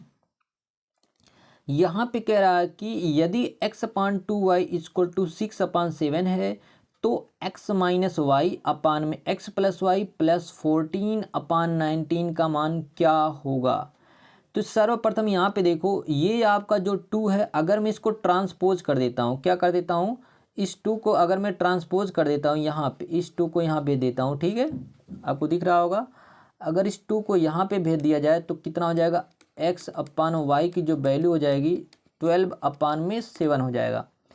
अब x की वैल्यू कितना हो जाएगा? 12 और y की वैल्यू 7। ठीक है, क्योंकि ये लीनियर है, मतलब यहाँ पे डिग्री 1 है x और y की, और यहाँ भी x और y की डिग्री 1 है, तो हम लोग सीधा पुट कर सकते हैं। तो यहाँ पे जब आप रखोगे तो आपका फाइनल आंसर कितना आता है? 1 आता है। आप रख के देख लेना कितना आ जाएगा? 1 आएगा। देखो कैसे, ये देखो यहाँ पे रखोगे आप, x की वैल्यू कितना हो जाएगा? 12, और -y की वैल्यू हो जाएगा 7 अपान में यहाँ पे हो जाएगा 12, यहाँ पे हो जाएगा 7, प्लस यहाँ पे हो जाएगा 14/19। तो 12 में से 7 जाएगा, कितना हो जाएगा? 5, और बटे में हो जाएगा 19, और प्लस 14/19, 14/19। अब इसको आप सॉल्व कर लेना, तो बेस सेम है तो ऊपर क्या हो जाएगा, न्यूमरेटर ऐड हो जाएगा, तो 14 और 5 कितना हो जाएगा 19, 19/19 कट के कितना आ जाएगा 1। यानी कि इनमें से हमारा कोई सा भी ऑप्शन सही नहीं है, तो ऑप्शन कौन सा होगा, ई वाला होगा। उपरोक्त में से कोई भी सही नहीं है। चलिए नेक्स्ट क्वेश्चन देखते हैं, क्वेश्चन नंबर 43। क्वेश्चन 43 क्या कह रहे हैं, ध्यान से देखना। यहाँ पे कह रहे हैं कि 15 परीक्षाओं में सुवीर द्वारा प्राप्त औसत अंक 29 है। अच्छा, सुवीर द्वारा जो प्राप्त अंक 29 है, अगर मैं इनका टोटल अंक निकालूँ, सुवीर का टोटल, ठीक है, किसका, सुवीर का अगर टोटल निकाल लेता हूँ तो दोनों का मल्टीप्लाई जब कर दोगे 15 × 29, क्या 15 × 29, तो आपका ये कितना हो जाएगा, सुवीर का कितना हो जाएगा, तो 15 से मल्टीप्लाई कर दीजिए, आपका हो जाएगा लगभग 435। कितना हो जाएगा 435 हो जाएगा, कितना हो जाएगा 435 हो जाएगा। इसी प्रकार यहाँ पे देखो, रुचिरा अब तक 27 का औसत बनाए रखे है, 27 का औसत बनाए, लेकिन अब तक केवल 11 परीक्षाएं दी, यानी कि रुचिता ने 4 परीक्षाएं नहीं दी है। अगर रुचिता का भी अंक देख लिया जाए, किसका, रुचिता का भी अंक देख लो, तो मल्टीप्लाई कर देते हैं 27 × 11, तो आपका कितना हो जाएगा रुचिता का 297, कितना हो जाएगा 297। इसको अगर आप माइनस करते हो तो कितना हो जाएगा 138, ठीक है, कितना हो जाएगा 138। इतना मार्क्स अभी रुचिता को बनाना है, तब जाके वो सुवीर कितना पाएगा। तो औसत कितना हो जाएगा 138, ये हो गया। सुचिता ने कितना पेपर दिया था, यहाँ पे देखो, सॉरी, रुचिरा ने 11 ही पेपर दिया था और टोटल पेपर कितना है 15, तो 4 पेपर अभी इसका बाकी है, तो 4 से डिवाइड कर दो तो एवरेज आ जाएगा वो। तो कितना हो जाएगा 4 × 3 = 12, 1 13 18 है ना, कितनी बार जाएगा 4 चौका 16, 2 18, 4 पंचे 20 हो जाएगा, ठीक है। तो 34.5 आ जाएगा, कितना आ जाएगा, बी वाला आपका सही हो जाएगा, कितना आ जाएगा 34.5 हो जाएगा। नेक्स्ट क्वेश्चन देखना आपका कितना दिया गया है, क्वेश्चन नंबर 44। यहाँ पे इन्होंने कहा कि विनोद 30 किलोमीटर प्रति घंटे की चाल से कार चलाने पर 5 मिनट देरी में ऑफिस पहुँचता है। यदि 40 किलोमीटर प्रति घंटे से चलाता है तो वह 3 मिनट जल्दी पहुँचता है। तो वह दूरी ज्ञात कीजिए जो अपने घर और ऑफिस के बीच तय करता है। इसको आप रेशियो से लगा लो या चाहे जैसे कई प्रकार से आप लगा सकते हो। चलिए एक मेथड हम भी बताते हैं यहाँ पे, तो देखना, पहले क्या है 30 किलोमीटर प्रति घंटे की चाल से, फिर क्या है 40 किलोमीटर प्रति घंटे। हमें डिस्टेंस नहीं पता टोटल, लेट कर लेते हैं हम लोग, इन दोनों का एलसीएम मान लेते हैं कि टोटल डिस्टेंस कितना है 120 है। अगर 120 किलोमीटर 30 की स्पीड से जाएगा, अगर 30 की स्पीड से जाएगा तो कितना लगेगा 4 घंटे लगेंगे इसे। अगर 40 की स्पीड से जाएगा कितना लगेगा 3 घंटा इसको लगेगा। दोनों में कितने का डिफरेंस आ रहा है, देखो कितने का डिफरेंस आ रहा है, एक घंटे का डिफरेंस आ रहा है। और 1 घंटे का मतलब कितना होता है 60 मिनट होता है, ठीक है। दोनों में कितने का गैपिंग आ रहा है 1 घंटे का, 1 घंटे में कितना होता है 60 मिनट। लेकिन जो गैपिंग कितने आ रहा है 5 मिनट यहाँ पे देरी से है, यहाँ 3 मिनट जल्दी से है, यानी कि अपोजिट हैंड दोनों का जुड़ जाएगा, ऐड हो जाएगा। तो 60 मिनट की जो वैल्यू है वो कितना दिया है 8, कितना है 8। तो 1 की वैल्यू कितना हो जाएगा, तो याद रखिएगा ये कट जाएगा, 4 दूँ 8, 4 15, यहाँ में 4, 2/15 हो जाएगा 1 की वैल्यू। तो जो टोटल डिस्टेंस होगी वो भी 120 नहीं होगी, वो कितना होगा अपने आप का 2/15 होगा। तो 15 8 20 मल्टीप्लाई करना कितना हो जाएगा, लगभग आपका 16 किलोमीटर हो जाएगा। कितना हो जाएगा 16 किलोमीटर। तो करेक्ट आंसर हो जाएगा आपका कितना 16 किलोमीटर, इसका सही आंसर हो जाएगा, ठीक है। चलिए क्वेश्चन नंबर 45 क्या कह रहा है, ध्यान से देखना। ये कह रहा है कि रमन की आय 45,000 है, कितना है 45,000। वह अपनी आय से 12.5% की बचत करता है, ठीक है। यदि उसकी आय में 18% की वृद्धि होती है और उसके व्यय में 20% की कमी होती है तो उसकी बचत कितनी होगी, ठीक है। क्या पूछ रहा है, उसकी बचत कितनी होगी। तो आपको एक फार्मूला पता होगा, ठीक है। फार्मूला क्या है, income is equal to expenditure plus saving. क्या होता है, income is equal to expenditure plus saving. ध्यान से देखना क्या फार्मूला होता है कि इनकम इज इक्वल टू होता है सेविंग प्लस एक्सपेंडिचर, यानी कि आय बराबर होता है बचत प्लस खर्च होता है, ठीक है। अब इनकी इनकम कितनी है, तो याद रखना ये तो है इनकी 45,000 है, ठीक है। अब इक्वल टू देखना, अब इसी 45,000 का कितना 12.5%, ठीक है। कितना 12.5% ये क्या करता है, बचत करता है। तो आप 12.5% जब निकालेंगे तो आप कितना आ जाएगा 5625 आएगा, ठीक है। इतना बचत होता है, कितना 12.5%। ये क्या करता है, ये बचत करता है, ठीक है। तो यहाँ पे मैंने लिख दिया, जब 45,000 में 5,625 रुपये ये बचत करता है तो इसका खर्चा कितना होगा, तो याद रखना इसका जो खर्चा होगा घटा लीजिए, इसमें से इसको घटा लीजिए, तो 39,375 रुपये इसका क्या हो गया, खर्चा हो गया, ठीक। अब क्या कह रहे हैं कि उसकी आय में 18% की वृद्धि होती है, ठीक है। इसके 18% की वृद्धि कर दीजिए, जब इसमें 18% की वृद्धि करेंगे यानी कि 118% हो जाएगा, और ये कितना आ जाएगा 53100, ठीक है। यानी कि 5,3100 रुपया हो जाएगा, ठीक। आय में 18% की वृद्धि हो गई। अब उसके बाद फिर क्या कह रहे हैं कि व्यय में 20% की वृद्धि होती है। चलो व्यय में 20% की जब वृद्धि करोगे तो 120% अपने आप का हो जाएगा, ठीक है। 120% अपने आप का हो जाएगा, तो इसका 120% निकाल लीजिए, कितना आ जाएगा 47,250 हो जाएगा, यानी कि लगभग 47,250। अब देखना इसका आय इतना हो गया और इसका जो खर्चा इतना हो गया, तो आय में से खर्चा घटा दीजिए तो आपका कितना आ जाएगा 5850। ये इसका नया बचत हो जाएगा। पूछ रहा है कि बचत कितने रुपए की वृद्धि होगी। देखो 5625 पहले था, अब 5850 हो गया, कितना हो गया है 5850। तो कितने का बढ़त आ रहा है 225 रुपये का बढ़त आ रहा है, ठीक है। तो ऑप्शन सी यहाँ पे आपका करेक्ट हो जाएगा। नहीं समझ में आया वीडियो को पॉज करो, रिवर्स करो, दोबारा देखो, समझ में आ जाएगा, ठीक है। कॉपी पेन पे करिएगा आराम से। क्वेश्चन 46 आपका क्या कह रहा है, ध्यान से देखना। किसी कूट भाषा में पेंट का कोड इतना है, स्कोर का कोड इतना है, तो उसी कूट भाषा में रिसेंट का कोड कितना होगा। वीडियो पॉज करके आप लोग लगाइएगा आराम से, इसका लॉजिक देखना। सीधा सीधा वही वैल्यू दिया है, सीधा सीधा वही वैल्यू दे दिया। देखो कैसे, पेंट पी का दिया है 8, ए का है 3, आई का है 5, एन का है 2 और टी का है 7, ठीक है। यहाँ पे देखो एस का कितना है 4 है, ठीक है। और उसके बाद सी का कितना है 9 है, ओ का है 0, आर का है 6, ई का है 1। यहाँ पे यही लॉजिक है कि जो सीधा सीधा दिया है वही वही उसकी वैल्यू है, ठीक है।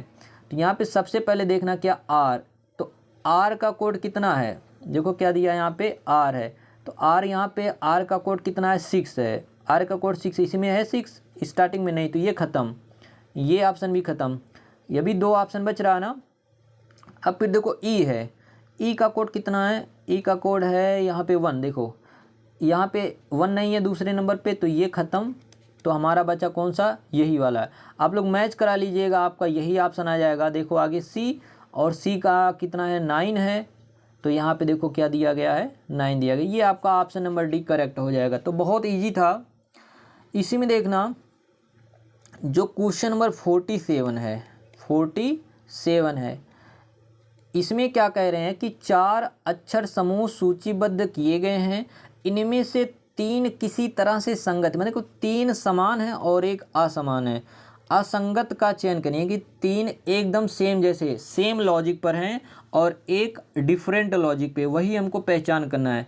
तो ध्यान से देख रहा हूँ, 13 2 15, ठीक है, 13 2 15, 15 2 17, 17 2 19, +2 +2 +2, 19 2 21, 21 2 23, 23 2 25। इसमें भी सब जगह +2 किया है, इसमें भी सब जगह +2 किया है। और यहाँ देखो 2 2 4, ठीक है, देखो 2 2 2 4 हो गया, 4 2 6 हो गया, 6 2 8, इसमें भी +2 किया ना हर जगह। इसमें देखो 10 10 है ना, 10 2 12, 12 और 1 13, 13 और 3 16। इसमें क्या किया देखो ध्यान से, पहले +2 किया है, फिर उसके बाद +1 किया है, फिर देखो +3 किया है, यानी कि ये सबसे अलग है। ऑप्शन नंबर डी आपका करेक्ट हो जाएगा, क्योंकि हर जगह देखो 13 2 15, 15 2 17, 17 2 19, +2 किया है, लेकिन यहाँ पे ऐसा नहीं है, तो यही असंगत है, सबसे अलग, ये आपका करेक्ट हो जाएगा, ऑप्शन नंबर डी हो जाएगा। ठीक। क्वेश्चन नंबर 48 क्या कह रहा है कि 15 मार्च सन 2020 को कौन सा दिन होगा। ठीक है, 2020 को कौन सा दिन होगा। इसको निकालने का सबका मेथड अलग अलग होगा, कुछ लोग कोड याद करके निकालते हैं, कुछ लोग फार्मूले से निकालते हैं, तो आप जैसे भी निकालते हो आप निकाल लीजिएगा। इसका जो करेक्ट आंसर आएगा वो क्या आएगा, रविवार होगा। ठीक है, इसका करेक्ट आंसर क्या होगा, रविवार होगा। ठीक है, याद रखिएगा। नेक्स्ट देखना 49 क्या है। 49 इन्होंने कहा ब्लड रिलेशन का क्वेश्चन है कि जितेश के बहनोई जगदीश सुरेश के ससुर भी हैं। सुरेश की पत्नी जितेश से किस प्रकार संबंधित है। अब इसको आप चाहे अपने ऊपर लेके सॉल्व कर लीजिए या फिर डायग्राम बना के कर लीजिए, चाहे जैसे कर लीजिए। अगर देखो छोटा सा अगर मैं डायग्राम बनाता हूँ, बहुत छोटा सा, देखो जितेश के बहनोई जगदीश, देखो ये मान के चलते हैं हमारा ये हो गया जितेश। जितेश के बहनोई मतलब इसके कोई होगी बहन, और सॉरी देखो यहाँ पे जो जितेश है, देखो ध्यान से, यहाँ पे हो गया मान लीजिए जितेश, ये मेल है। ठीक है, जितेश क्या मेल, इसकी होगी एक बहन। ठीक, और बहन का जो पति है वो कौन है, जगदीश है। कौन है, ये जगदीश है। ठीक है, ये कौन हो गया, जगदीश हो गया।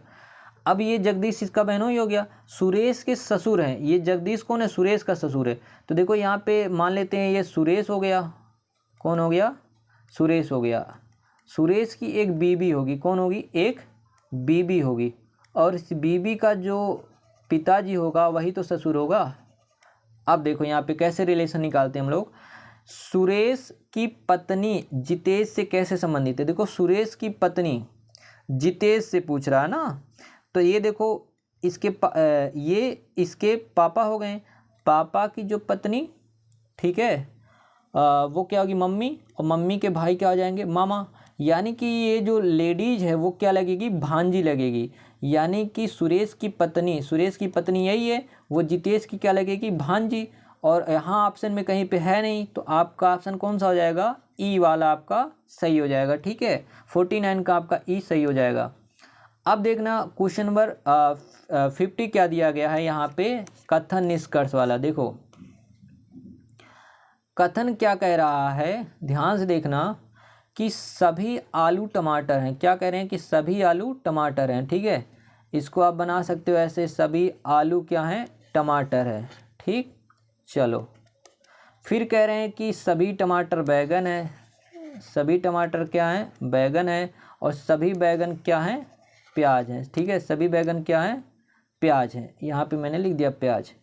अब फिर निष्कर्ष क्या है कि कोई टमाटर आलू नहीं है। यहाँ पे तीसरा देखो, एक बात हमेशा याद रखना, कभी भी पॉजिटिव स्टेटमेंट का कंक्लूजन निगेटिव नहीं हो सकता। तो ये तो इसको ऐसे ही गलत काट दो। ठीक, पॉजिटिव स्टेटमेंट का कंक्लूजन कभी भी निगेटिव नहीं हो सकता, इसको याद रखिएगा।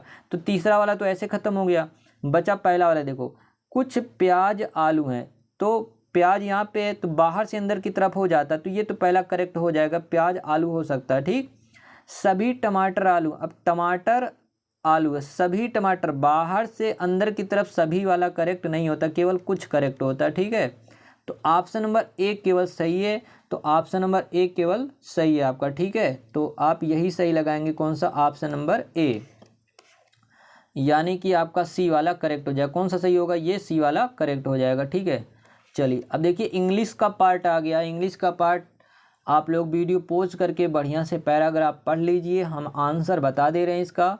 ठीक है, यहाँ पे देख लेना, आराम से पढ़ लीजिए आप, ये इंग्लिश का पैराग्राफ दिया गया। ठीक है, हाँ, तो इसमें देखना 51 पहला क्वेश्चन क्या है, जब आप पैराग्राफ पढ़ लेंगे फिर आंसर करेंगे इसको। ठीक है, यहाँ पे दिया गया कि based on the given passage which of the following interference can be made. तो 51 में याद रखना ये बी वाला है, आप पैराग्राफ पढ़ के लगा दीजिएगा। ठीक है, 51 का बी।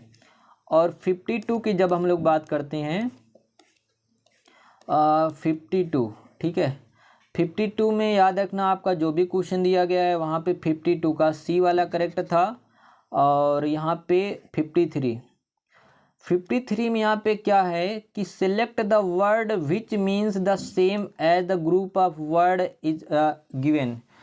दैट, देखो क्या दिया, that which is incapable of being read और अंडरस्टूड। मतलब ये OWS वन वर्ड सब्स्टिट्यूशन, जैसे हिंदी में अनेकार्थी के लिए एक शब्द होता है वैसे इंग्लिश में भी होता है OWS वन वर्ड सब्स्टिट्यूशन। कह रहा है कि that which can incapable of being read और अंडरस्टूड, जिसको मतलब समझना और पढ़ना मुश्किल हो, जिसको समझना और पढ़ना मुश्किल हो उसको बोलते इलिजिबल बोलते हैं। क्या बोलते हैं? इलिजिबल, यानी कि अपठनीय। क्या बोलते हैं? अपठनीय बोलते हैं। ठीक है, तो याद रखना 53 का आपका कौन सा आ जाएगा? बी वाला सही हो जाएगा। ठीक है, 44 देखना क्या पूछा है, sorry 54, select the most appropriate antonym of the given word. क्या वर्ड दिया? डेवियस। क्या दिया है? डेवियस। डेवियस का मतलब क्या होता है? सातिर, चतुर, चालाक। ठीक है, और इसका उल्टा क्या हो जाएगा? याद रखना स्ट्रेट हो जाएगा। क्या हो जाएगा? सीधा, बहुत साधारण। ठीक है, डेवियस माने क्या होता है? चतुर होता है, और इसका सीधा साधा क्या हो जाएगा? एंटोनियम सी हो जाएगा, स्ट्रेट हो जाएगा। 55 क्वेश्चन क्या कह रहा है, ध्यान देना। Eggs are sold dot the dozen. ठीक है, क्या दिया? एक्स आर सोल्ड, फिर गैपिंग स्थान दिया है द डजन। अब फिल करके देखिए, एक्स आर सोल्ड 2 डजन नहीं, एक्स आर सोल्ड 8 डजन नहीं, मतलब eggs are sold in dozen नहीं, eggs are sold by dozen, यानी कि जो अंडे होते हैं उनको दर्जन दर्जन के द्वारा बेचा जाता है। ठीक है, याद रखना यहाँ पे करेक्ट आंसर हो जाएगा 55 का ए वाला आपका सही हो जाएगा। ठीक, क्वेश्चन नंबर 56 देखिए क्या कह रहे हैं। ये कह रहे हैं कि अस्थानापन्न का सही संधि विच्छेद क्या होगा। देखो अस्थानापन्न जो मिला है ये बना है अस्थान और प्लस आपन्न करके। ठीक है, क्या करके? आपन्न करके। तो यहाँ पे देखो आ और आ मिलके बड़ा हो जाएगा। यहाँ पे क्या है? दीर्घ स्वर संधि है। यहाँ पे किसी भी ऑप्शन में ये नहीं दिया गया है, इसका मतलब ऑप्शन नंबर ई आपका करेक्ट हो जाएगा। अस्थानापन्न का सही संधि विच्छेद होगा अस्थान प्लस आपन्न हो जाएगा। ठीक है, correct answer will be option number ई। यहाँ पे क्वेश्चन नंबर 57 देखिएगा क्या दिया है कि गलत विलोमार्थक युग्म चुनिए, यानी कि गलत विलोम किसमें दिया है। तो देखो अचेत का विलोम सचेत होता सही। अचेत का मतलब क्या? जिसको होश ना हो। सचेत का मतलब जिसको होश हो। ठीक है, और देखो यहाँ पे आगत का अनागत ये भी सही है। ठीक है, आगत माने आने वाला, अनागत माने ना आने वाला। ठीक, अर्जन का वर्जन। ठीक है, अर्जन का वर्जन ये भी ठीक है। और यहाँ पे देखना ये वाला गलत दिया है, क्योंकि इष्ट का क्या होता है? अनिष्ट होता है। क्या होता है? इष्ट का अनिष्ट होता है। ठीक है, इष्ट का अभीष्ट नहीं होता है। ठीक है, तो गलत विलोमार्थक कौन है? इष्ट अभीष्ट। क्यों? क्योंकि इष्ट का जो सही होता है वो कौन होता है? अनिष्ट होता है। ठीक है, यहाँ पे देखना क्वेश्चन नंबर 58, लिंग की दृष्टि से एक सही नहीं है। कैसे? पहला क्या दिया? उन्होंने बहुत दौलत कमाई। ठीक है, तो दौलत स्त्रीलिंग है, कमाई यहाँ पे लगा। ठीक है, इस साल की कीमत बहुत ज़्यादा है। इस साल की कीमत बहुत ज़्यादा है, ये भी ठीक है। मुझे घर जाने की इजाज़त नहीं मिली। ठीक है, इजाज़त यहाँ पे स्त्रीलिंग, यहाँ पे मिली लगा। ठीक है, दही बहुत खट्टी है। देखो दही क्या है? पुल्लिंग है। क्या है? पुल्लिंग है। जब आप यहाँ पे पढ़ेंगे पुल्लिंग और स्त्रीलिंग तो वहाँ पे हिंदी में आपको बताया जाता है कि जो वस्तुएं होती खाने पीने चीज़ें उनमें भी पुल्लिंग स्त्रीलिंग होती है। ये हम उच्चारण या वाक्य प्रयोग करके देख सकते हैं। जैसे दही खट्टा है कि दही खट्टी है, तो बोलते दही खट्टा है। ठीक है, तो ये पुल्लिंग है तो यहाँ पे खट्टी नहीं रहेगा, क्या होना चाहिए? खट्टा होना चाहिए। सही इसका क्या होगा? दही खट्टा है। ठीक है, तो 58 का आपका हो जाएगा कौन सा? ऑप्शन डी आपका करेक्ट हो जाएगा। सही ऑप्शन क्या, सही क्या होगा इसका? दही खट्टा है। ठीक है, चलिए क्वेश्चन नंबर 59 आपका क्या कह रहा है, ध्यान देना। वाक्यांश के लिए एक शब्द से संबंधित कौन सा जोड़ा गलत है? कौन सा जोड़ा गलत है? देखो जिसका इलाज कठिन हो, तो क्या दिया, दुस्साध्य दिया, सही है। जिसको साधना कठिन हो, जिसका इलाज करना कठिन हो, उसको क्या बोलते हैं, दुस्साध्य बोल देते हैं कि यानी कि ये दुस्साध्य है, इसका इलाज नहीं किया जा सकता, बहुत कठिन है। जो मनुष्यता से दूर हो उसे अमानुषिक कहते हैं। क्या कहते हैं, अमानुषिक कहते हैं, ये भी ठीक है। जो कम खर्चा करने वाला उसे मितव्ययी बोलते हैं। और यहीं पे एक और याद रखिएगा, जो अधिक खर्चा करता है उसको अपव्ययी बोलते हैं, ठीक है। जो इतिहास लिखे जाने के युग से पूर्व का हो उसे क्या बोलते हैं, प्रागैतिहासिक बोलते हैं। यानी कि प्रागैतिहासिक, प्राक प्लस ऐतिहासिक, यानी कि ऐतिहास से पहले की जो बातें हैं उसे क्या बोलते हैं, प्राक ऐतिहासिक, ठीक है। तो यहाँ तो सारे सही हैं, इसका मतलब क्या है, ऑप्शन नंबर ई आपका करेक्ट हो जाएगा। क्यों, क्योंकि गलत पूछा था, गलत तो कोई है ही नहीं, तो 59 का आपका ई वाला करेक्ट हो जाएगा।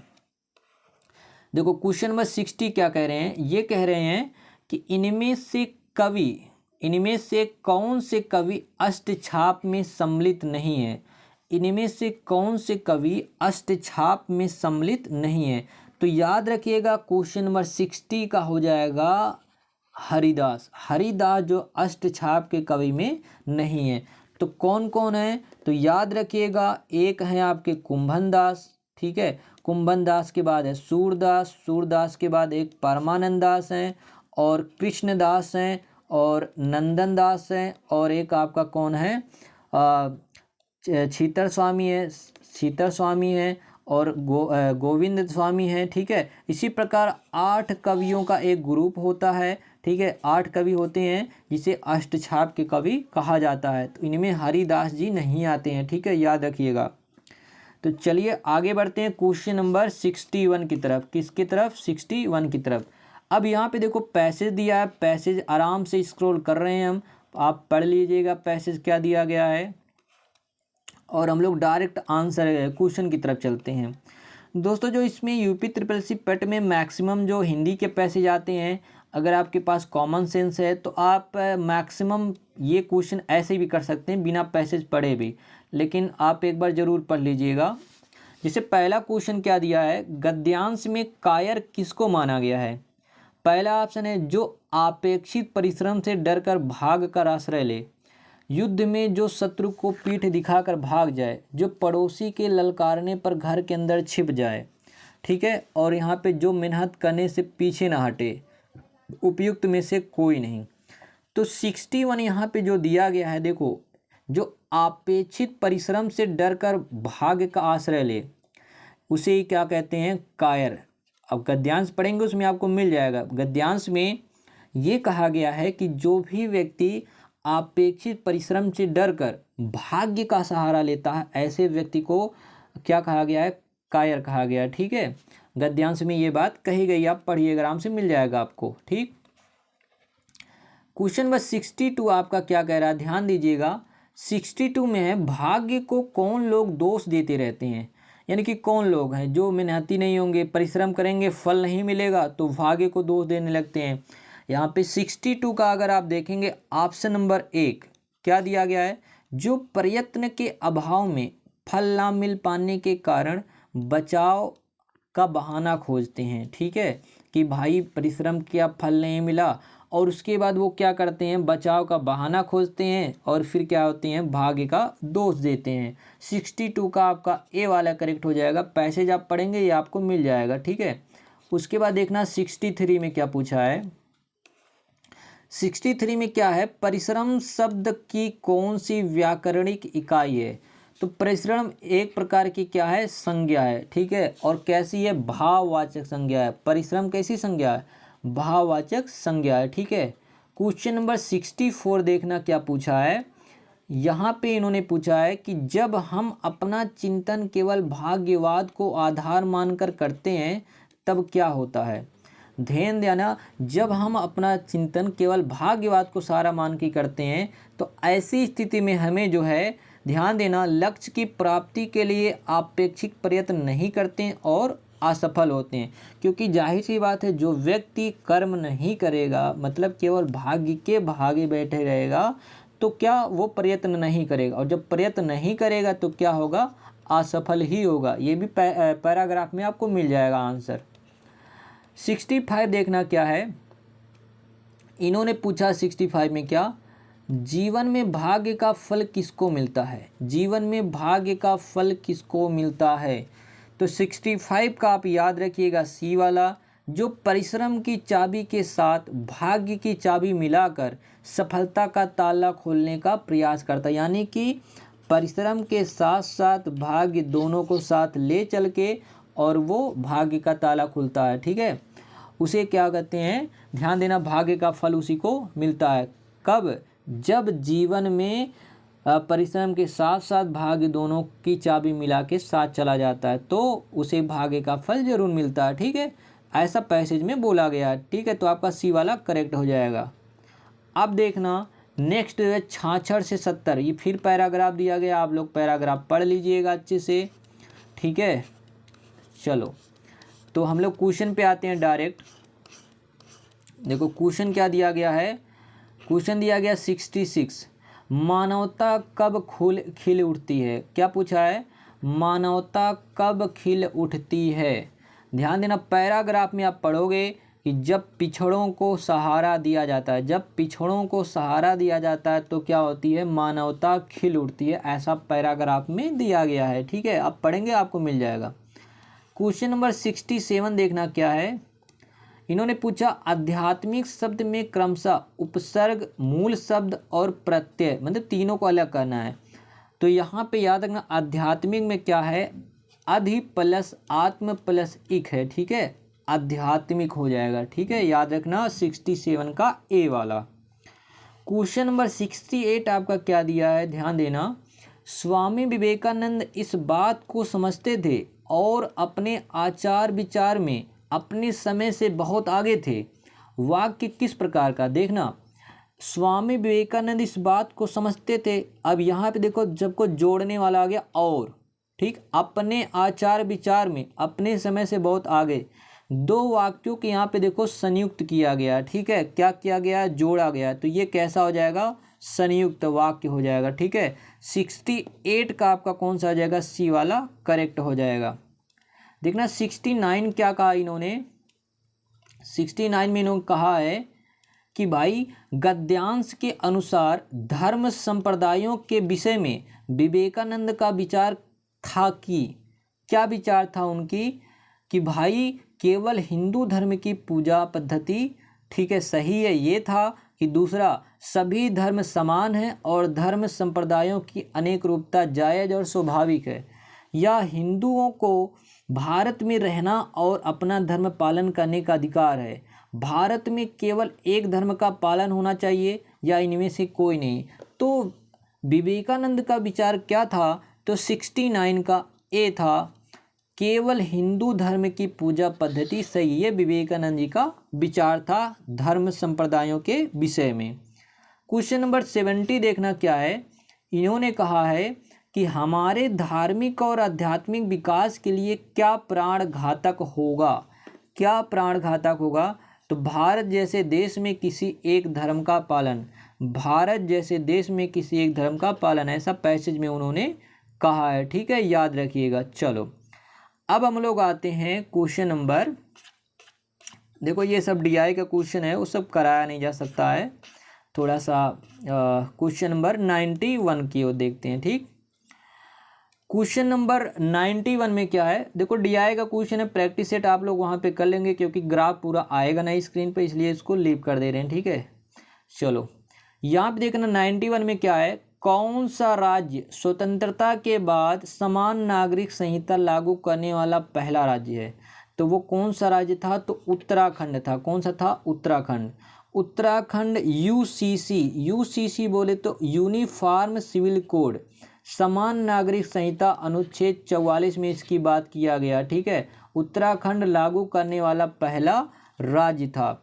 ठीक है, कब लागू किया था, तो याद रखना 27 जनवरी 2025। कब, 27 जनवरी 2025, 27 जनवरी 2025 उत्तराखंड पहला राज्य जिसने समान नागरिक संहिता लागू किया, अनुच्छेद 44 में इसका वर्णन है।